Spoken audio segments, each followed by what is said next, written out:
Hello students, class 8th. In today's worksheet we are going to read about worksheet 29 and we are going to study about our chapter This is Jodie's phone.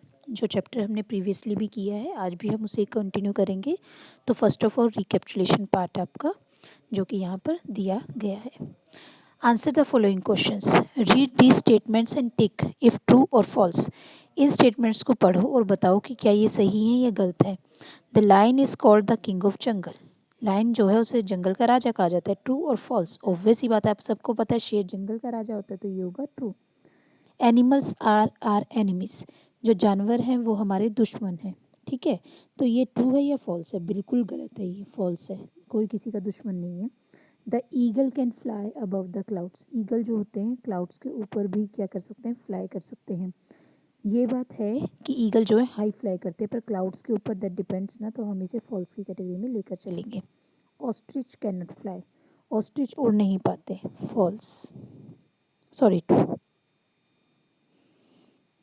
The cow is a wild animal. Cow जो है एक जंगली जानवर है. False. ठीक है. Read the following passage from the lesson. His arms began to ache and he was forced to stop again. उसकी बाहें जो थी वो दर्द होने लग गई और वो रुक गया. उसे रुकना पड़ा. When he walked on, the phone followed him at once. जब वो चला तो जो फ़ोन था उसके पीछे था. He allowed it to walk a little distance. उसने उसको अलाउ किया कि वो थोड़ी दूरी पर चले. Then picked it up again. फिर इसे उठाया. The distance home was nothing. उसके घर की दूरी अब ज़्यादा नहीं थी. He could have walked all day. वो सारा दिन चल सकता था. And into the night carrying it and watching it follow. और वो कहते पूरी रात भी इसको उठाए हुए जो था देखते हुए जा रहा था. He was wet with sweat. वो पसीने से गीला हो गया था. But a light breeze blew through the June morning. जून की सुबह सुबह कहते जो हल्की हवा चलती है ना, उसमें उसको अच्छा लग रहा था. Cooling him. उसे ठंडक का एहसास हो रहा था. The sky was as clear as spring water in a blue china cup. आसमान इतना साफ था जैसे कि ब्लू चाइना कप जो होता है उसमें झरने का पानी रखा गया जाता है. ही केम टू द क्लियरिंग. वो छोटी सी नदी के पास आया. It was fresh and green after the night rain. ये बिल्कुल ताज़ा थी और बिल्कुल हरी थी रात की बारिश के बाद. He fumbled with the latch and was finally obliged to set down the phone to manage it. वो कहते हैं लैच के सामने लड़खड़ाया और अंत में कहते हैं वहाँ पर फ़ोन के साथ इतना उसने मैनेज कर लिया कि वो बैठ सके. निकल पड़ा. Then he had an idea. फिर उसके दिमाग में एक आइडिया आया. He would walk into the house. वो घर जा सकता था. Into Penny's bedroom.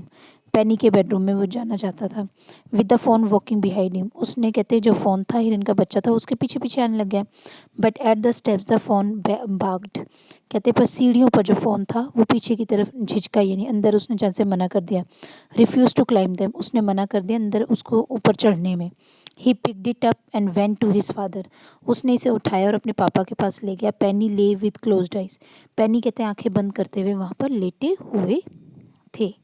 So now complete the following sentences using the hints given in the bracket. Dash arms began to ache and he was forced to stop again.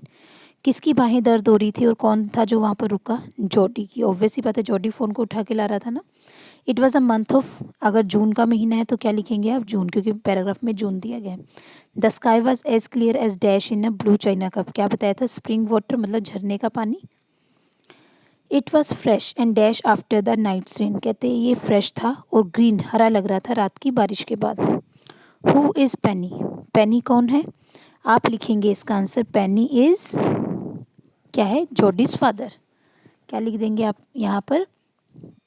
Penney is Jody's father. ठीक है, हो गया. Next, what happen to Jody's father. अगर आप लोगों को पता हो, हमने पहले भी पढ़ा. जॉडीज फादर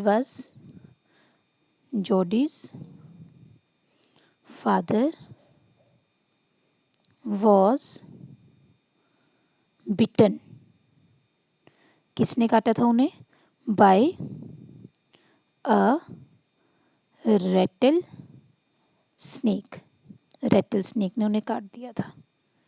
ठीक है. Next, then he had an idea. फिर उसके दिमाग में एक आइडिया है. What was the idea? क्या आइडिया था? आपने देखा ना. Then he had an idea. He walk into the house. ठीक है, into Penny's bedroom with the fawn walking behind him. उसके दिमाग में क्या आइडिया आया था कि वो कहाँ चला गया? ही had an idea, he walked into the house, into Penny's bedroom with the phone walking behind him, ताकि जो फ़ोन है वो भी उनके पीछे पीछे आ जाए, क्योंकि आपको पता है फ़ोन की ये हैबिट होती है कि अगर आपने उसको एक बार गोद में कैरी कर लिया तो आपके पीछे पीछे जाता है. So that's all in today's worksheet. Till then, stay home, stay safe. Thank you.